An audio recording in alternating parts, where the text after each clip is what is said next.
Welcome to another episode of Chad and Steve Have a Podcast.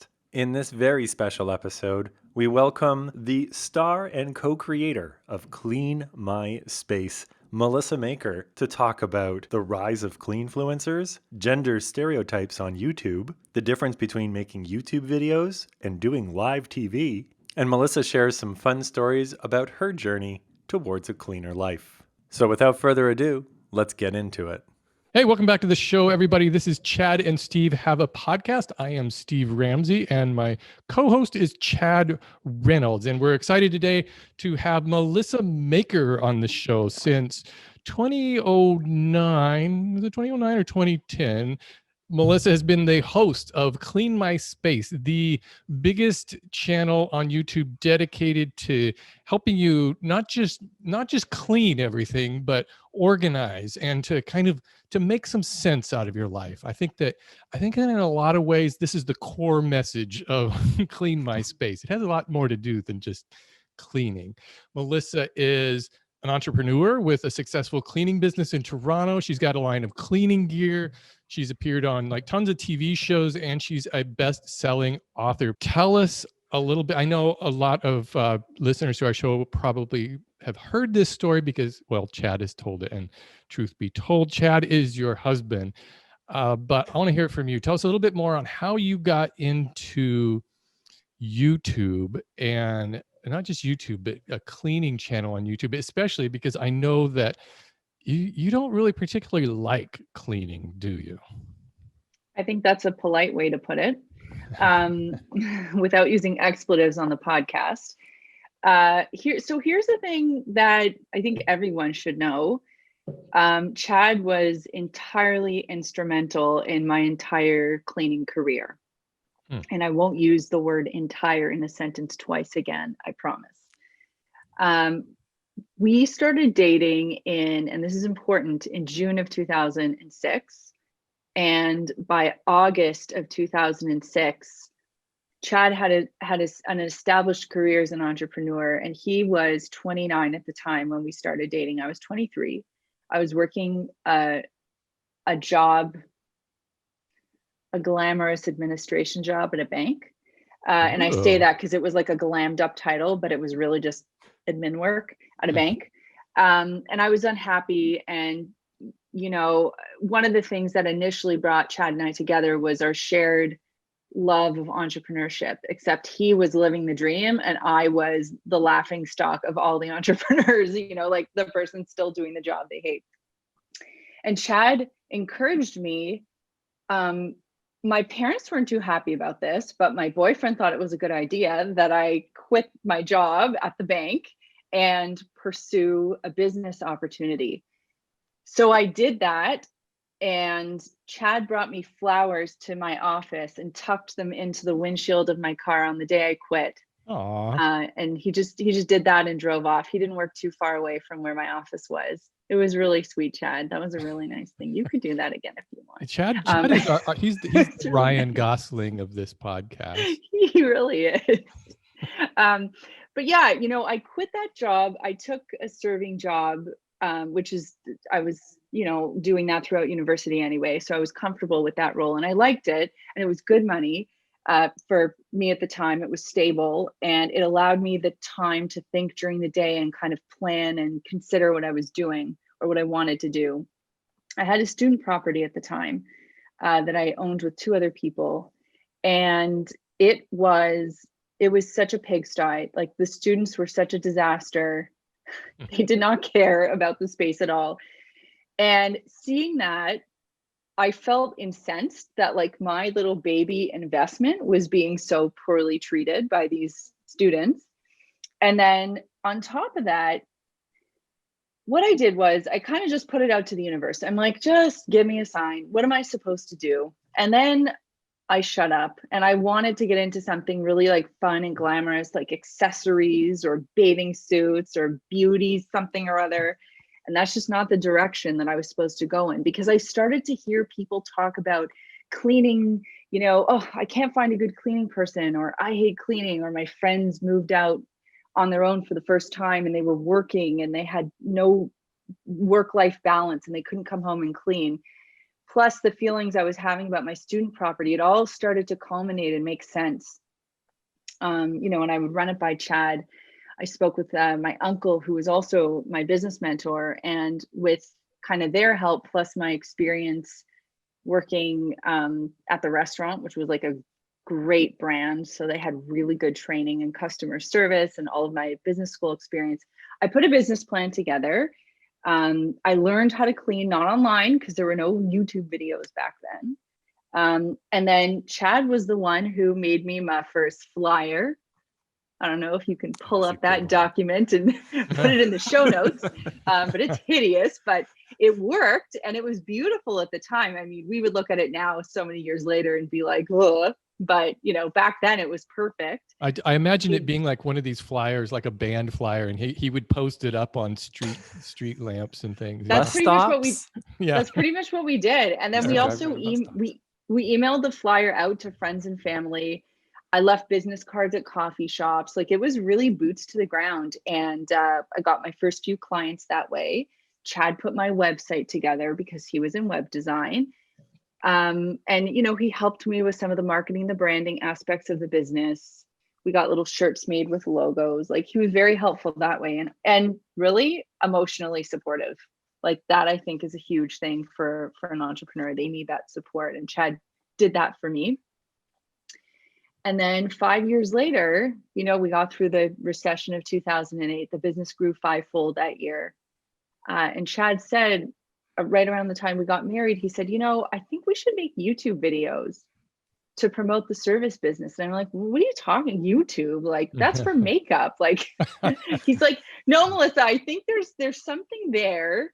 And we started to do a little bit of, you know, looking around, and YouTube was a very different place back then. And I will also say, to Chad's credit, he told me I had to get all the domains, all the YouTube. He still does that. He still does that. Yeah, like, we had to secure all the accounts immediately, which is such good advice. Oh yeah. And even when Riley was born, we got her name in an email address, like, just so we could have it for her. I did the same thing with Wyatt. When he was born, I wanted a Wyatt's World. I thought it was like Wayne's World. Oh. But somebody had already taken that. So he became World of Wyatt, and that was like 24 years ago. He still has that domain. So he can have that, at least that one email address will follow you for your whole life. Yeah. So that was Chad's thinking. And so he was the one who really spearheaded the videos. And he said, I was like, well, like, we don't have this, and I don't know how to be on the camera. Like, it was just so awkward. I mean, it was horribly awkward. But Chad, I mean, everything was wrong with those videos, and they're still up there. You can see them online and laugh along with us. Do you remember what you edited them in? Because I've shared this on the podcast before, that you actually edited the first maybe like 5 or 6 videos by yourself, and you put in some pictures, and you put in a little chalkboard, and it's like, here's the different things you'll need. It must have been iMovie or like some totally basic program. Right? Those your earliest videos aren't that bad, though, really. I mean, all things considered, I was looking at some of those, and they're like, well, they're not that bad. You got the information out there, which is why people were really watching those at the time, you know. What do you think about this idea of, okay, so I saw a couple of these interviews that you did where people are having a hard time wrapping their head around the idea of a YouTube channel devoted to cleaning, and it just seemed like it seemed like one of these old media versus new media kind of things. Ooh. And there was an interview I saw, and I'm sure you know which one it is. I don't remember the guy's name, and I think I do. Okay, I don't know if you want to say his name or if that's Matt Galloway. Okay. CBC. So we're going to tag him in this video. He was being like really kind of just aggressive on this fact, like, why do people need to learn how to clean a toilet? Why he was like laughing, like, this is such a joke. I got the impression he was like, these stupid millennials, they have to have somebody teach them how to clean a toilet. And of course people always fixate on cleaning the toilet, even though there's a billion other things you can clean in your house, you know. But and it seems to be like that's a continual refrain that I hear, is that these people, they just don't quite, they can't get it. And yet at the same time, they can understand a channel devoted to cats or skateboarding or, you know, all these other things that, you know, people are doing. There's nothing, you know, that far other than they just don't understand the YouTube space and how it works. So I'll give you a little story behind the story there, because that was one of the most difficult interviews I've ever, probably the worst interview I've ever had. Well, we haven't finished this interview yet, so. Well, hold my on. husband's here, so I feel like it can't be that bad. He'll protect me. So Matt, he's a really beloved interviewer here in Canada. Like, people really love his work, and I was very excited to be on his show. I was very honored. And I went down, I was dressed up, and, you know, I was very excited to be in studio. Like, when you used to actually go to someone's studio and like do something in their studio with them. That was great. Anyway, so ahead of the call, the producer and I were chatting, and I had recently done an interview for a Canadian magazine called Chatelaine, and it was all about like the lost art of homekeeping or domestic. Oh my God. The Home class in economics. school, home Economics. economics. Sure. It's like woodworking. See, that's it's gone. Exactly. I can't even remember what it's called. So it was all about the lost art of home ec. And the article was amazing, and it got a lot of residual press. And that's where CBC Radio saw me, and they wanted to bring me in to talk to Matt. So ahead of time, I talked with the producer. She asked me all these questions. She's like, great, I'm going to give all of this to Matt. This is exactly how it's going to go. And I said, okay, cool. Like, she said, this conversation is basically what you can expect on air. I said, great. Went down, felt very prepared.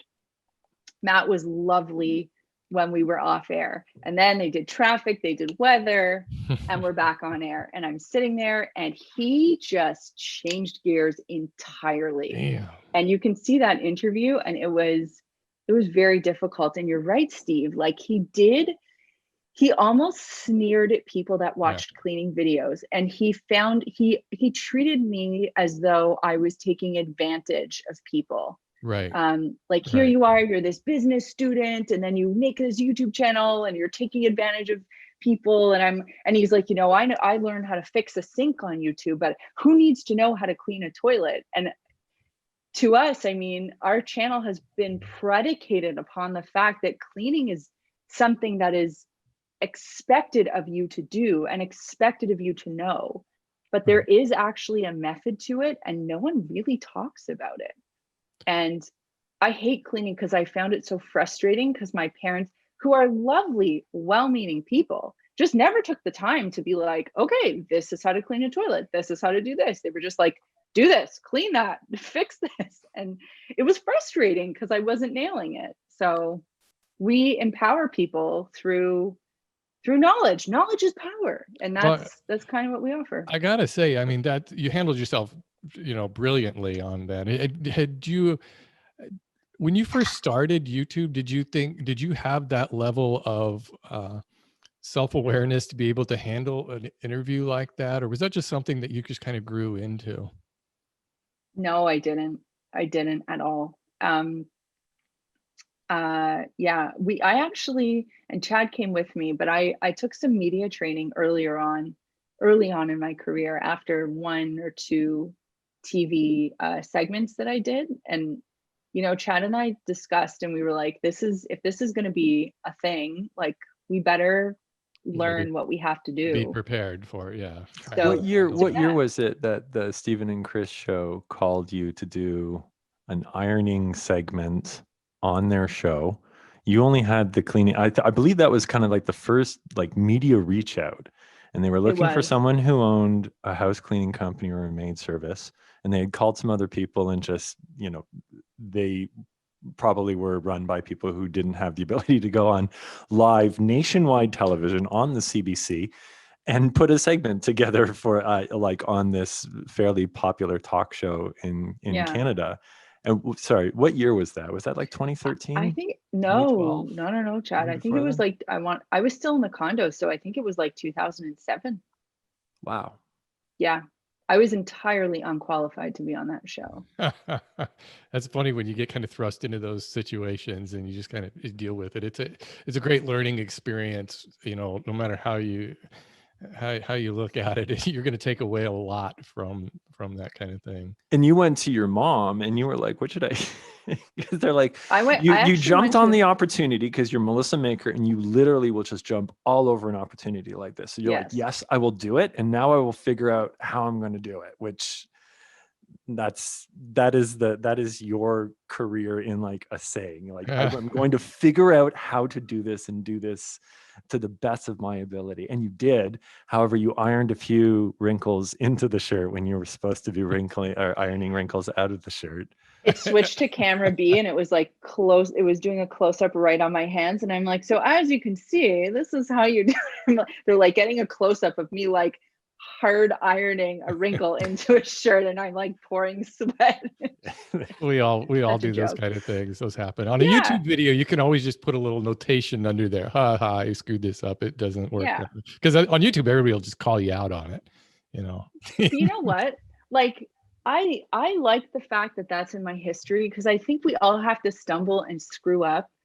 To approach everything with humility. Like never forget how easy it is to screw something up. So always be humble, and use that to your advantage. So you don't think you just walk on and, you know, can be perfect every time. Like you have to work for your success. And second of all, like I think if I didn't have that story, I wouldn't have tried harder to improve. So shortly after that, I think I did maybe one or two other segments, Chad, like maybe a Rogers Singer City Line. And then we decided to see Diana, who is the media coach. And we spent an afternoon with her. It was an arm and a leg. At the time, it was quite an investment. Chad came with, and she was a former news anchor, 25 years experience. And she just worked with me for about 3 hours and gave us really what we needed to know to make compelling content. What's your biggest takeaway from that? What would you tell somebody who is just unprepared for, you know, maybe they got thrust into a media spotlight, unprepared or something? What's your biggest takeaway, biggest bit of advice? Wow. There were a few things. First of all, she was very big on the hook. Make me listen, make me care. That was a big thing for her. So if you only have a few minutes, you really have to come out knowing what your hook is. Second of all, she always told me, like, I was so concerned about getting all of my points out. And she's like, at the end of the day, people aren't going to remember the points that you came onto the segment to talk about. They're going to remember if the host liked you. So she's like, build your rapport with the host. Very good. Focus on that, who would have ever known that? Yeah. You know, I have learned that over the years on my YouTube channel and on this podcast now. And there's a lot of things that we'll have listed. Chad and I have a list of things we want to talk about. And we're lucky if we get through a few of those. And it's the same on my YouTube channel. I'll have a subject that's something I want to cover. And then it always just gets, okay, whittled down. There's no way I'm going to cover all of those, but you kind of have to start with that base, I guess. I love the Matt Galloway story because so that video is on YouTube.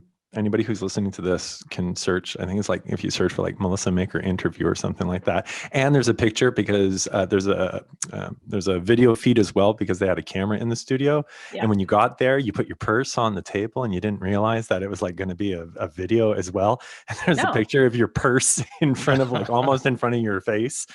So yeah, he's sitting there and being like, you're clearly such a smart person. You have all of this wonderful education and all of the rest. And then he kind of uses that as a dig to kind of present it like you're being opportunistic and taking advantage of people and being like, haha, I'm making all of this, ad revenue off of, people watching my videos.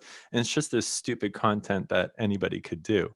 But after we started doing this for a while and you start getting all of the emails and the messages from people and you start realizing that everybody's backstory to where they got to the point where they needed to search on YouTube for how to clean their bathtub or how to clean their toilet. Everybody's got a different story. We didn't even think about the person who was 65 years old and recently widowed, and it was their wives who took care of the whole house, and now they're in a position where they need to like move on, or it's a child who's like growing up in a family where they're the only clean person in the family, and everybody else in the family, you know, doesn't have that same thing, and they feel lonely and all of the rest. And then you realize it's like, what you think is silly is actually the one kind of common thing which makes YouTube the amazing tool that it is, because it is about, now here's this tool that can be used to help people do actual practical things in their lives. And he ended up coming across as like a cynical person in traditional media, really being afraid about this new way to actually do something. And it kind of backfired in his face. And if you read the comments, and not so much that it backfired, but there's a wonderful ending to this, not ending, but there was a continuation to this story where you got reached out to by what inevitably would be over your left shoulder, which is the Clean My Space book. So yeah, 2 hours after that interview, I got a call from Penguin, and they said, we'd like to have you in. We just heard you on CBC with Matt Galloway, and we'd love to have you in for a meeting to talk about a book. It's a great book too. I love that. It's like, I like to call those like bathroom books. You know, you can put them in your bathroom and it's you read little bits of it. You know, it's not like you have to read through the entire bit, the entire book, but it's a good one. Thanks. Yeah, it was designed to be an easy to consume resource, not just like a quick read and you put it down, but something that I wanted people to be able to access. Yeah. You know, anytime they needed to know how to do a basic anything. Like that book is basically my training program. That's how I train my staff. And I always like to whittle things down, to use your term, to the lowest common denominator, not in a demeaning way, but in a way where I like information to be easy to consume. And I feel like if I'm training staff, I just want to make it as easy as possible. Right. So when I put the book together, everything is in like simple, easy to consume steps. The channel, just to go back to something Chad was saying earlier, the channel is about helping people. The channel is about empowering people, and it's about helping people make incremental changes in their lives. So yes, the content's about cleaning, but what Matt missed was that people kept coming back because we helped them feel good. We helped them feel empowered. And that is something that when Chad said to me, let's make a YouTube channel, we were selfish. I always say to people, like, we were entirely selfish when we were doing that. It was just for our website to rank well. We didn't realize how helpful we would be. And like, I swear to you, we get emails that make us tear up. Like, it's just unbelievable the way that cleaning videos, and Steve, you must see this with your content too. Like the way people will tell you, it just has changed them. Yeah. I feel that like a lot of like that things resonate with people that you just don't expect. One of the things I noticed, and this is about your channel, and it is about my channel, is that when you're racking up, say, 100,000 views on a video of how to clean mud off of your couch or something, so I don't know what it would be. I don't know why I came up with that example, but something like that. Those 100,000 on your couch. It's like, stop walking around on your couch after you've been out in the rain. Really, take your shoes off. Oh, I got to ask you about something about that too. Okay. Later. We'll get to that. Okay, so so I think if you get 100,000 people watching that video, not all of them, in fact, I would say most of them aren't necessarily there because they want to learn that particular thing. I get the impression that, I mean, every time you see your house, it's immaculate. Everything is beautiful and everything. And I know that it could be some smoke and mirrors there. I do the same thing in my shop. Every time I want to, make something, I shove everything off to the side. She could move that camera 1/4 of a millimeter to the left, and all the wheels fall off, the whole charade. But don't you think that people, that would be like, it would be spoiling that?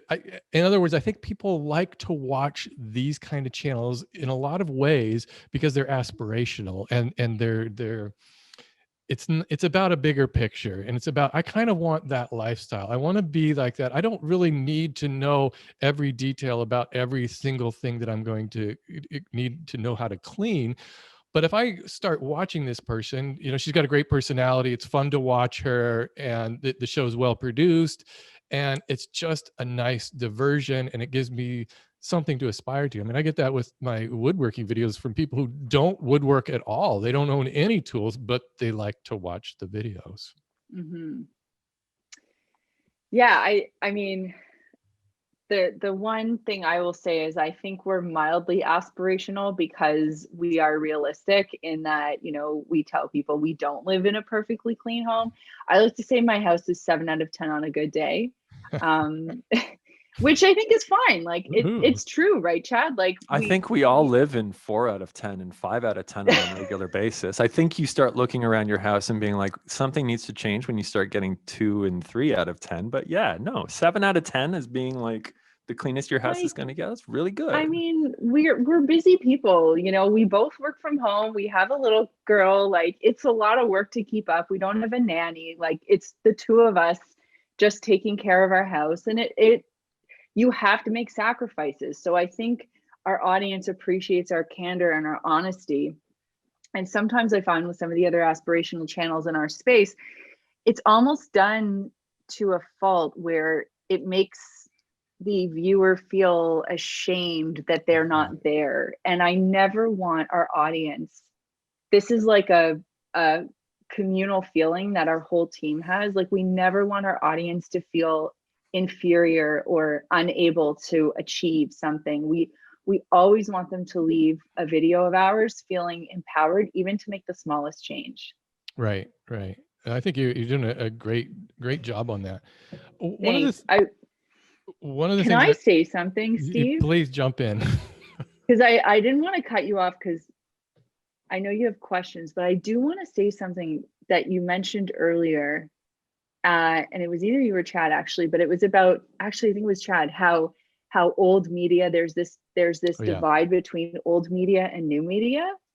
I want to touch on that for a minute because there is quite a bit of friction, and I'm not sure if you've experienced any of this, but there are some TV shows where I know I've apparently, according to some producers who I'm friendly with, have intimidated the host where they see like the success of new media. And I don't think it's just me. I think they've seen other YouTube creators and they're just like, wow, you're taking away my ad dollars, right? Like YouTube's diverting ad dollars and my show's not getting the same sponsor deals that we used to. And, you know, I think perhaps that was what was going on with the radio interview. Not, oh, my pet fly is here. Not that it's been here for 4 months. Not that you probably have something that's a mess in the house that's attracting flies. That's probably what it is. It must be the pile of old tuna cans in the corner that I have to throw out. But bones. No. So with Matt, like I think he was more just incredulous with the way that I was doing things, but with this other person who shall not be named, because they are quite a force in the Canadian media space. But yeah, it was really apparent, like this person did not want me back on their show because for whatever reason, apparently they were not comfortable having me on there. And I think they felt threatened. Yeah. So it's just really interesting. And, you know, people like you and I, we know what we're talking about. We're experts. We've done our 10,000 hours. We should be able to go on any media outlet and talk with authority about what we do. Yeah, and probably even with more authority because we do it on more of a regular basis in a more meaningful way. Because at TV, all of that new media, it tends to live in its own little bubble. And you see them now, like, it's interesting to see them in a way kind of scrambling to get into new media space when they're like basically 10 years late to the show and they're just trying to come in on, and you can see this in, at least in the home improvement and you know, maker space where you get these TV shows who are trying to come in here and it just doesn't work because there's not that interaction among the show's creator and host with the audience, which is what YouTube is all about. So with the success of like the cleanfluencer thing, which like especially like earlier this spring and late last year has been a huge thing. There's been articles in the Atlantic, New York Times, Washington Post, and I think it was it the spring of last year that the first kind of cleanfluencer using that term and putting an article out there, which was talking about this new group of people who were in the either on Instagram or on YouTube in the cleaning space and putting out content, and that kind of becoming popularized. Do you find that now that it's actually become popularized that has helped the community, or do you think that actually puts up more boundaries towards it doing what we are trying to do with it? Whereas now it's a thing, now it has a name associated with it, so everybody knows what to do on their Instagram accounts. Post the picture of the latest, this, do it at this angle, da, da, da. So you're kind of going through and just doing something kind of by the books because it's going to get engagement. So that's good, but at the same time, it's now there's a time where people are talking about these channels who are doing it, and Clean Mama and all of these other, Marie Kondo and whatnot, and they're getting lumped into just like the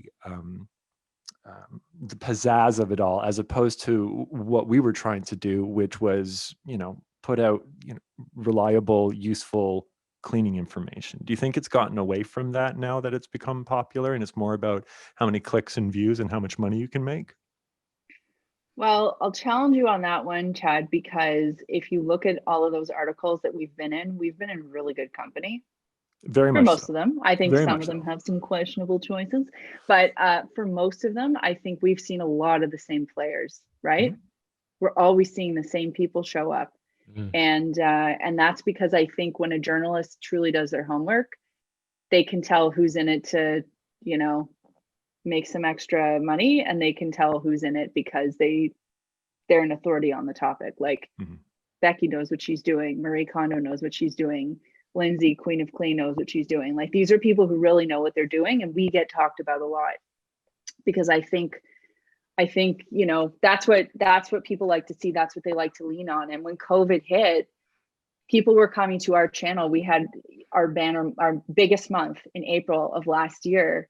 Yeah, it seems Whoa, we're like not it. in 2021 yet, but I'm dying to get there. Yes.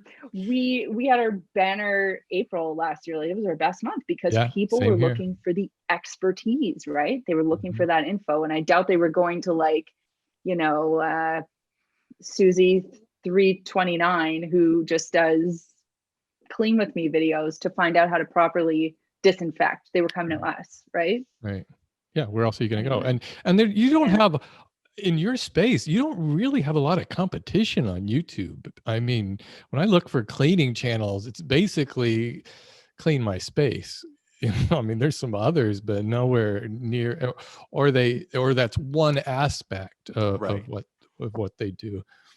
But I also wanted to ask you about, and this to me is really interesting on how your channel is not just cleaning, but a lot of organizing, of course, trying to make sense out of your life. And even more interesting to me is your approach to minimalism, because I think, I don't know when you kind of got into this, but I have a feeling we were right around that same period of time. I remember talking to you about it a couple of years ago, but I really have just embraced the entire philosophy of just kind of Mm-hmm. less is more, shedding myself of things that I don't really need any longer, and trying to be more purposeful about the things that I do buy. But at the same time, I kind of recently have had this, like, switch go off in my head and think, minimalism is kind of, it almost feels like this really privileged space to be in, that I can go around and say, yes, I'm a minimalist because I've been in a position where I can accumulate stuff that I no longer need. And the more I think about it, the more I kind of think, I don't know if I even want to kind of use that term anymore, of like, look at me getting rid of stuff, when there's people who barely have a base existence of things that they need to just survive. And is this kind of a concept of minimalism that could actually help people who don't have a lot of things to improve their lives, or is it just a bunch of people who have too much stuff sitting around, kind of like, oh, I need to get rid of this stuff? I mean, I don't know, it's just kind of one of those things that I think about. That's really interesting. I haven't thought about it from a privilege standpoint, but you bring up a really good point.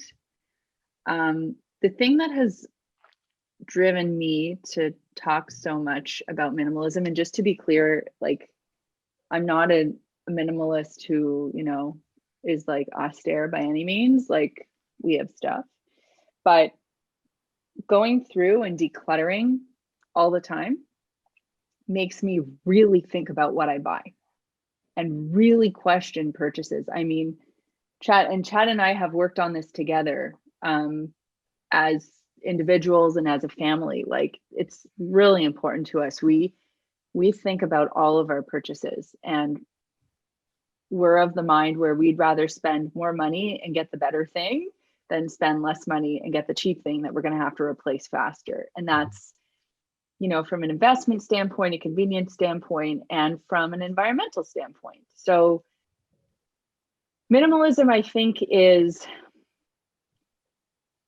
a good mindset for everyone to adopt. And I think you can fall anywhere on the spectrum. I just think maybe minimalism isn't even the right word, Steve. Like, maybe it's, as you said, like purposeful. Maybe it's just purposeful consumption or meaningful consumption.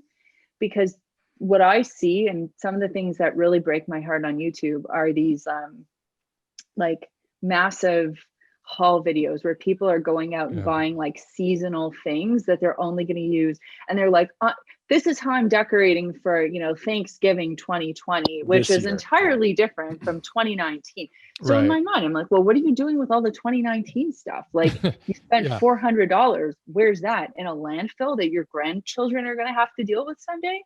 So, you know, for me, it's more about thinking through our purchases, and if we can, buying what we need, what we love, what we're going to use, and leaving everything else. And even that in and of itself is a privilege. So yeah, you do bring up a really good point there. Something I don't think Chad and I have pondered before. Yeah, you know, I mean, I still kind of, I'm embracing the lifestyle as much as I can of just kind of living with less, and mostly it's just more about kind of, the bigger thing is decluttering my mind, you know, just kind of having less stuff makes me think a little bit clearer, I suppose. But I really like it when you have those videos, and I kind of like that your channel has explored all of these topics, even though it's clean MySpace. Hey, when you first started, was that a thing? Like, there was probably no question. Did people think it might have been clean MySpace? Or, trying to get good SEO or search terms with clean MySpace back in the day, and MySpace was an actual thing, and you used to be able to have backgrounds on your MySpace page.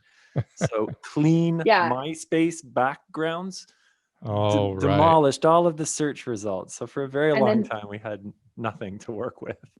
There's also something called Clean My Mac. Yes. Yeah, whatever that is. Anyway, that hogged a whole bunch of terms for us as well. I always tell people, like, if you're going to name a business or name a YouTube channel, like, you better come up with something that, like, it's like a name for a child that you're not going to get sick of, that you're going to be okay yelling, that you're going to be okay saying on national television, because Clean My Space feels so 2006. And like, we saw so many people kind of riff off of that in their own iterations of businesses, like Organize My Office, or like someone in our city like came up with a cleaning service called Clean My Premises. I remember we got a cease and desist letter, but I mean, like, it's unbelievable how many people have used that kind of phrasing. And yeah, I mean, we would never change the name, obviously, but it just feels, gosh, yeah. Do you remember coming up with the name Clean My Space? And was there a lot of conversation between you and Chad? Remember we used to have phone calls? I used to pace around my apartment. I don't want to talk about those phone calls on your podcast. Those phone calls, Melissa. Ooh. We thought about it for a good long. We did have phone calls. I don't remember if there was a whole bunch of back and forth, but I remember for a little while being like, I don't know if it was the right whatever. But in the long run, I still love Clean My Spaces. And do you still like it? Yeah, I do. I think Chad, we were in your apartment on Bathurst, and I was sitting on your couch and you were sitting on your office chair, and we were just chatting back and forth. You took a picture of me that day. Yes, we have a picture. Remember in that yellow t-shirt? Yeah, like, you had a picture when we came up with the name of the business. We'll put that in the show notes too. Will we? No. Don't mind the bad hair. We don't put anything in the show notes. We don't put anything in the show. We need to start doing show notes. Yeah, Is what we I'm start. gonna write that down. Put stuff in the show notes. You'll put that idea in your show notes. But yeah, I think that's when it happened. Like Chad and I were sitting in his apartment and we were chatting, and I think we kind of went back and forth a few times. And I remember saying to him, like, I think it should be Clean My Space. I've sat with it, and we That one resonated the most. That one kind of like stuck, and I was like, it's kind of like, it's so wonderfully literal, and it's space doesn't mean you live in a condo or an apartment or a house or a shack or a garage or whatever it may be. It's my space and you need to clean it. So we've cleaned all kinds of spaces. But that's for another podcast. What do you think about the word clean? What is it called? Cleanfluencer? See, I think that if you have influencer and cleaning, the natural thing would be cleanser, right? Ooh. That sounds like something you need to go to the doctor for. Maybe I need to work on that. Or it sounds like a product you would get affiliate commission for. Oh, that's true. Yeah. Yeah, you probably don't want to do anything. Have you heard of? I'm sure you have Swedish death cleaning. Do you know what that is? Yeah, so I'm roughly familiar with the concept. So the funny thing is, like, yes, I'm a cleanfluencer, but I actually don't spend a lot of time reading about cleaning in my downtime, like learning about other cleaning concepts. I don't read about woodworking either. Same thing. Yeah. I really don't. It's not the thing I do. If I'm not mistaken, I think Swedish death cleaning is like the process of cleaning your stuff up ahead of your death, so that you don't burden your family with all the crap that they have to clean after you die. Yeah. I think I wish Chad would do some Swedish death cleaning. No, I don't even know what that means. I do. He's got a couple of areas in this house. Yeah. I always say to him, if you die, this is all going in the garbage. Jeez. I remember my grandmother was getting old, and she started giving away lots of stuff. And I think it was kind of the same thing. She was just kind of getting to that point. Yeah, my mom's gone through that as well. She's like moving on from photographs and whatnot. It's just like, I don't need it. I don't need it anymore. And I don't want you to worry about it, after. So you don't have to see huge. I never knew that, actually. I didn't know anything about Swedish death cleaning. I just like the name of it. Especially, and this is, for everybody listening to this, it's next week, but we're recording this on Friday the 13th. And this is our 13th episode. So, Swedish death cleaning, Friday the 13th. Lucky 13. Naturally. I was going to say, my mom, when we moved, so my mom, my parents were divorced when I was 14. Oh, this is the whole therapy session. Tell us more. Joking. No. Okay. So my parents divorced when I was 14, and then my mom remarried when I was about 22. So that's when we moved out. My sister and I we bought a condo. So my mom at that point, like, clean swept the whole house. Like, we threw out tons of stuff that we were hanging on to, we were in that house since like 1986 or something like that. We moved out in 2007. So there was tons of stuff to get rid of. And I remember my sister and I felt so sad that my mom was like throwing out our old artwork. Like, we felt rejected by our mom, and my mom was just like, girls, right, I don't need this. You don't need this. We'll save a small pile of it, but everything else we can get rid of. And shortly before that happened, her mother passed away, and her two sisters, she and her two sisters had to clean out my grandmother's condo. And it was a ton of work. They had to go through all her affairs, and it was so much work for them. And I think my mom at that point was just like, I'm not going to be that way with my stuff. And she has moved, I think, about 4 times since then. And each move, she's eliminated more stuff. And now she's in the smallest condo. She's about 850 square feet now. And she's so pared down. And she is so happy with the little stuff that she has, because she's just, everything in her home is, I hate to overuse this word, but it's curated. Like, really, she's picked what she's wanted to keep. She's decorated it in the way that makes her happy. She knows where everything is, and there's no like secret hiding spot for her garbage, It's beautiful. It is really. It is. It is. You pare it all down. Yeah. I want to switch gears with you really quickly, Melissa, and ask you, I'm sure this is a question you get asked a lot, but being a woman on YouTube, there's certainly nothing unusual about that anymore. And maybe we're kind of getting into a postmodern era of that being a thing. But do you think that that has influenced how your channel has progressed and how you view YouTube and how you react to your audience? And do you think you face your own particular challenges, especially doing cleaning videos, which kind of, inspires people to think of that, oh, the stereotype, it's got to be the woman who's doing the cleaning. And just talk a little bit about that if you could. So this is an interesting topic. It's something that I would say at the beginning didn't really faze me because I was just approaching YouTube like an entrepreneur, not as some of the other influencers in the cleaning space who, are just like, I'm a housewife and I'm going to film myself cleaning. The last thing I ever want to be is a housewife. I don't have anything against it. It is just not who I am. Like, I've always been an entrepreneur. It's in my DNA. And that was never a thing for me. So I never wanted to go on YouTube and perpetuate the concept of a housewife because that's just not me. I wanted to perpetuate the concept of an entrepreneur, quite frankly.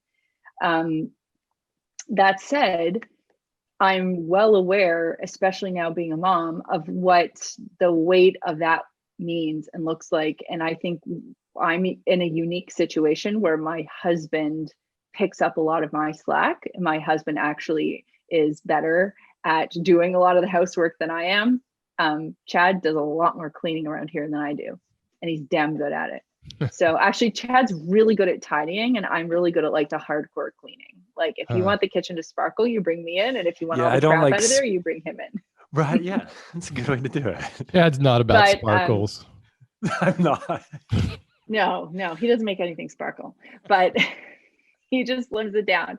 I'm joking, Chad. Everything sparkles because of you. Aww. But yeah, with the channel, being a woman on YouTube, I don't really think one way or the other about that. What I do think, when I've been criticized about perpetuating the stereotype of a woman cleaning, is I've always clapped back and I've said, no, I'm an entrepreneur. I run 7-figure businesses. I happen to do cleaning. That's what I do. But I found an opportunity. I actually hate cleaning, but I've made a business out of it anyway. And if anything, I want people to see balance. I want them to see drive and perseverance. Like, that's what I want them to see. And the other thing, when gender started to become more of a thing for us, I think it was the first time Chad really paid attention to the analytics, and he was like, what? Like 30% of our audience were males. And he's like, we're not just talking to women here. And we had to completely adapt the way that we spoke to our audience. And I never took the approach of like, well, your lazy husband doesn't clean up his beer bottles. Like, that was never the approach we took. It was always, because that's my life. Like, my husband cleans up more than I do. So I was never like, when your lazy husband doesn't clean up. It was more like, if your partner is less tidy than you are, or if you're the one who picks up the slack. In other words, like, I want people to know it should never fall on one party, whether it's the husband or the wife or the male or the female, or however you identify yourself. It shouldn't fall on one person. Cleaning is a family job. Yeah.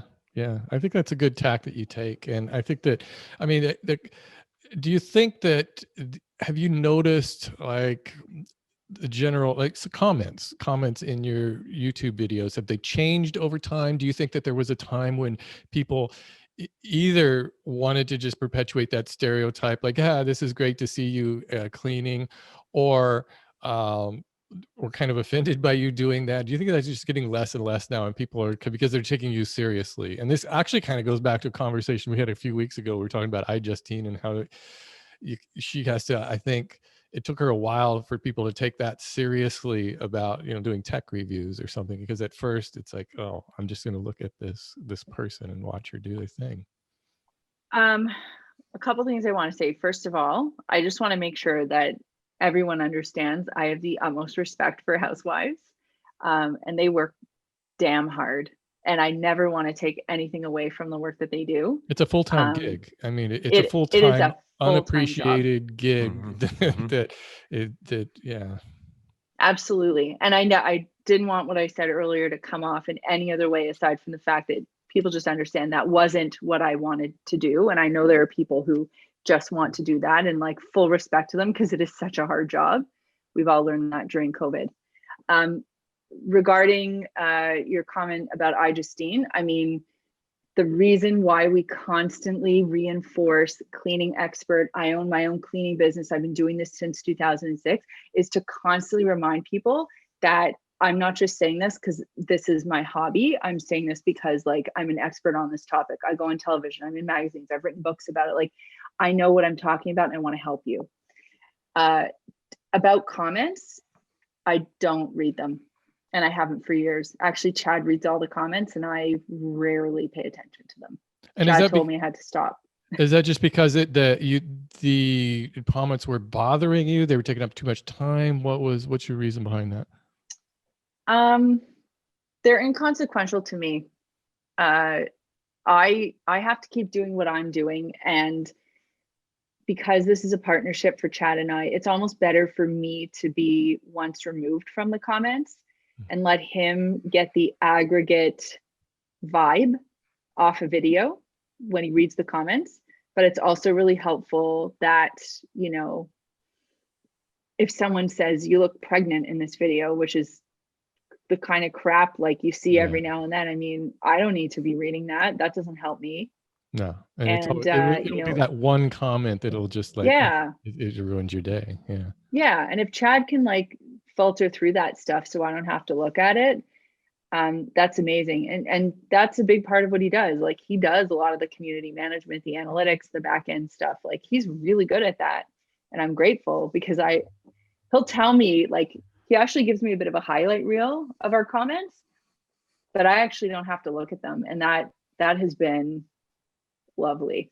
Because it doesn't matter how long you do this. Like if it's an off day and you read the wrong comment at the wrong time, it just sits with you, and it's going to sit with you. And you could read 1,000 positive comments, but it would be that one negative comment. So it's easier for me to do it because I'm once removed. It's not usually directly geared towards me. And it protects, it allows Melissa to concentrate on what she's doing, which is more of a one way, kind of like she's concentrating on what she's saying as being, it's not to be put out there as a conversation. Hey, let's figure out what the best way is. Here's the thing. And anything that you have to say is certainly being read and considered. I certainly pass anything along that is, someone giving a thoughtful response, or obviously, whatever, just an interesting story or whatnot. We certainly constructive feedback. Exactly. And we've encouraged comments and responding to comments, but yeah, you do get to the point where you have to tune that out. And we luckily operate everything as like more of a business, as opposed to like, this is a YouTube channel and the comments are directed towards me because I'm the person who's in the videos. It's a little bit more, convoluted than that is. Yeah, and it's different than if you were to be one of those people who had more of a vlogging style channel where cleaning was a part of it, and it was that. What's your when you make your videos? They're really polished. They're really well made videos. But do you script those and teleprompter? Do you just have bullet points and just kind of fire them off because you're a professional at being a host on a show? Thanks. Years ago, we started with a teleprompter, and Chad or I would write the script and then we would teleprompt it. And when you look at our earlier videos, and they sound like so well, so articulate, that's because they were scripted, and it was easy in the sense that I just had to read the script, but it was not forcing me to develop my chops. And then eventually we stopped teleprompting. It did take we teleprompted for convenience, for editing convenience. It was a lot easier to do it that way. But then we realized that, we got a little bit more interest in the delivery when it wasn't teleprompted. The fly, my God, it's the same fly from the presidential debate. I saw it zipping by. It was like a little blur. I'm like, man, that thing is moving. It's like watching a presidential debate here. So yeah, we decided to go unscripted. So now what it looks like is we kind of sit around, and I suppose if you've ever seen kind of behind the scenes on a movie set, you'll know they do like a table read. So Chad and Lucas, I'm sure you've talked about Lucas before. Chad and Lucas do production calls, and they kind of plan out what the content is about. And they'll say, okay, this is what we want to talk about. And then they'll kind of go through and put their preliminary points together. And then we'll sit around on the day of the shoot and we do a bit of a table read. So we'll go through the content and we'll sort of spitball ideas, and they'll say, okay, we want to talk about this, this, and this. What do you think, Melissa? And then I'll sort of, talk to the points that they've put out there. And then if there's anything that we want to further research or refine, then, we'll spend a little bit of time doing that prior to shoot. And then Chad sometimes will be in there sitting down with Luke, who's filming, and he'll sort of, script supervise or help, point, okay, we said this, remember to say this. And other times Luke will just be there, have his laptop, and, sort of talk through the points. But the points aren't long. They're just sort of like when we were filming on Tuesday, he's like, okay, now we're going to talk about cleaning a squeegee. Record. Like, that's it. And what you're going to, the material anyway. So it comes natural to you, I'm sure. I find at this point, I wonder how you feel about this, Steve. Like, I'm at the point now where less notes is actually better for me, because I can free flow and I can speak authentically about the point instead of worrying about saying all the little technical things that I was so concerned about. I think like after you do this for so long, you can rely on the information that's going to come out of your mouth, and you don't have to sweat it so much. Yeah, you get more comfortable in your own skin and what you're capable of. And what do you see yourself doing? Is there anything you want to try new on your channel, or just to mix it up? Is there any ideas? Is there anything you've tried that didn't work really well that you want to talk about? So it's really interesting because I think our channel, and our YouTube manager has sort of confirmed this, like our channel does really well in the back catalog. So we'll put a video out there. We've got evergreen content, and people will search a video that we put out like 4 years ago, and it's still relevant today. So I like putting videos out like that, like for example, how to clean your AirPods. And that video bombed. It didn't do well at all. But I'm adamant that we need videos like that, because that is how I think people find us. Mm-hmm. And those do really well in search in the long term. So it's always a battle between me saying like, I think we have to do a video on how to clean a playpen. And Chad and Lucas are like, absolutely, that is going to ruin our statistics. And like, I get like the big, snapping of the neck and waving of the finger. And I'm just like, guys, like, we have to do something. So there's always a bit of back and forth there. Like, I really think that sort of quick factual content is helpful, even though I know it doesn't do much for our statistics at the onset of the content, but over time it does well. So I think there's that. And then in terms of new things we want to do, I mean, we have a strategy session coming up at the end of this month. And I think we're going to talk about some things that we want to try in 2021. And that is always a roundtable discussion. The channel looks like me, but it's 4 people. Right. If you could, I always Chad wanted to say something. Look at his face. I'm sorry. But did you see it? And I adjusted my microphone and everything. Yeah, I know that face. I just wanted to say that's right. That's it. But in all honesty, it is. We have also talked about this on the podcast, where it's a balance of like making videos in different buckets, and understand that you do a few of the things because you want that, because that's important to you. You do a few of the things because the audience wants that. And then you do a few of the things because that's just best practice. If you are a cleaning channel, you want to have 500 videos about not just the most popular cleaning things. You literally want to drill down into keyword specific, and they're not glamorous. They don't do well. They don't get good views. Mind you, sometimes they end up doing incredibly well afterwards.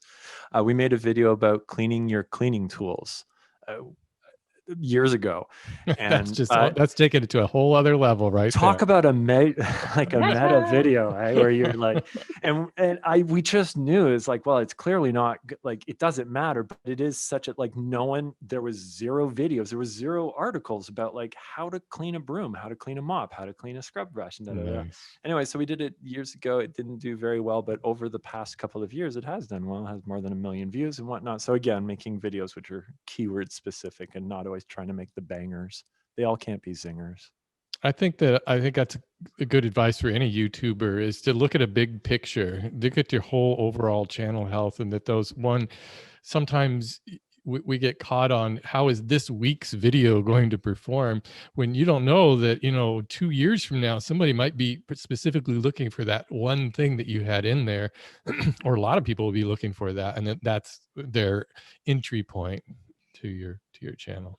And we don't have just one person thinking like that's the way, the advantage. And like Melissa was pointing out, it's like 4 people. So you get like, you sometimes hear from other people like, I didn't even think about that. I was kind of locked into what I thought it should be. And it's wonderful to have it's wonderful to be proven wrong.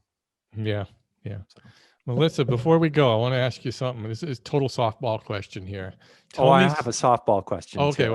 I was waiting for my softball question. I'll let Chad follow it up with my question. Okay. My question is, tell us something about Melissa that you love to do. What is a hobby, something you have to do? Have you ever thought about, like, I would so love to do a YouTube channel and just this one weird thing? Because for me, it would be like, I would love to make like a movie channel. I would just like talk about movies or something. And every time I think about that, I think, well, realistically, I don't have time to get into that. But what is it, Melissa? Not so much a YouTube channel. And it kind of depresses me when you ask about a hobby, because that's like a whole other conversation. But I think you might have heard this from some other creators, but I work so much that it's been it's hobby has sort of fallen by the wayside. So I'm going to start thinking about what that hobby will be. The channel I'd love to do is interviewing the fly that's flying around. But no, truthfully, just to sort of answer the question in a different way, what I'd really love to do is be a voiceover actor. Oh, nice. I was hoping you were going to say that, because I'm like, that's the truth. Like, will she say it? Because that is the truth. I'd love to be like the next Peppa Pig, the next Paw Patrol character. Oh yeah, like just use that microphone that Chad has in a closet that we have here at the house. And we've talked extensively about like make a sound booth. We both love doing like voices and whatnot, and then I don't know, find a team of animators or something like that and make a cartoon or something, just so you have the excuse to like do crazy voices or whatnot. Riley doesn't actually know what I sound like because I never speak different regular voice. Speaking Riley voice. Yeah. All right, Melissa, you really should think about some sort of a hobby. We were just talking to Tim Schmoyer last week about this, and he eventually you get caught up in this, and you need that outlet, a new challenge. Yeah, I do need a hobby. It sounds so basic, but it's so true. Chad, what's your question? You know my everything question, about me. And again, just a short answer. But I thought of this actually while we were doing this, and I had some other questions, but I'm like, you know what? I've just never asked you this, and I just want to ask you this. How has your relationship with cleaning changed in the past 10 years? Oh, that's an interesting question. And clearly you could say a million things. So again, I don't want to like jump over my question, but what are like the core things which have like really substantially changed? Well, I've made a lot of money off cleaning, so I certainly appreciate it in a different way than I used to, and I'm grateful to cleaning. I realize that the people who perform cleaning in various places around the world, whether it's in a home or a baseball stadium or an office or an airport, because I cleaned in the business for, what was it, 18 months or 2 years or something like that. Like I did a lot of that cleaning at the beginning. It's very humbling work. those people who do the cleaning, they work really hard and they deserve a ton of respect. And one of the things when COVID hit and I spoke to all of my staff on a big Zoom call right before I had to lay them all off because we had to close our business for 2 months. I said to them, you know, we're finally going to get the attention and the love that we deserve.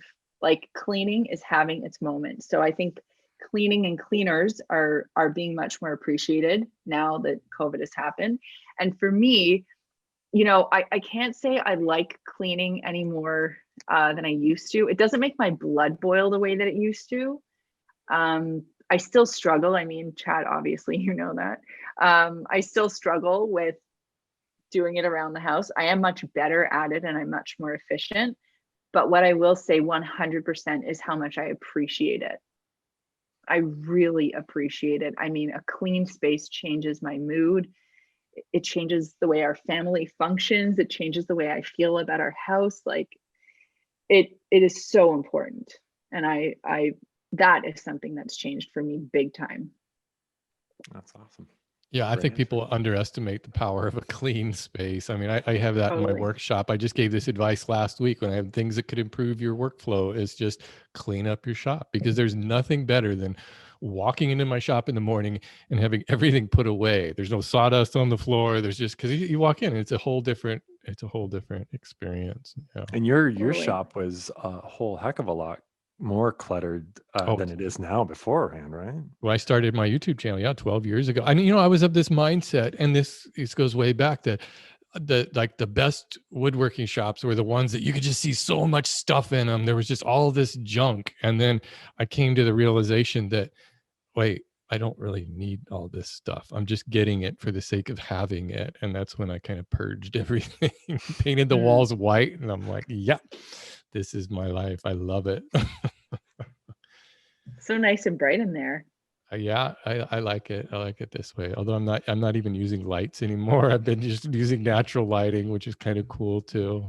So, Melissa, I'm so glad you could be on our podcast, our second guest.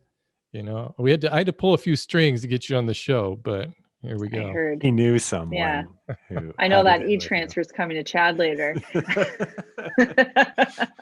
No, I'm so honored. Like, I'm so honored to be on your podcast. I have lived the excitement secondhand through Chad. And, I've heard you guys when, I'm sitting in my office here, I can hear you guys down the hall, and it's becoming better with each episode. And I'm really glad to be a part of it this early on. So thank you so much for inviting me. Really appreciate it. Yeah, this has become my outlet, my hobby that keeps me from going crazy. And you have any last words, Chad? I don't. You know what? I want to come over and give you a kiss. Oh, wow. This is if anybody's watching this on video, they're going to see Chad going from his office and he's going to walk over into Melissa's, and there's the happy together. Hey, everybody, thanks for listening to our podcast. Don't forget, you can always follow us over on YouTube. We'll have those links down in the show notes. That's something we can put in the show notes, our link to our YouTube channel. And also, I forgot, I was going to read one of our Apple Podcast reviews. We'll get to that next week. And if you are listening on Apple Podcasts /iTunes, please leave us a review over that and we'll read it on the air, and give us a 5-star rating. We love those 5-star ratings. All right, everybody. Thanks for listening. We'll see you next week.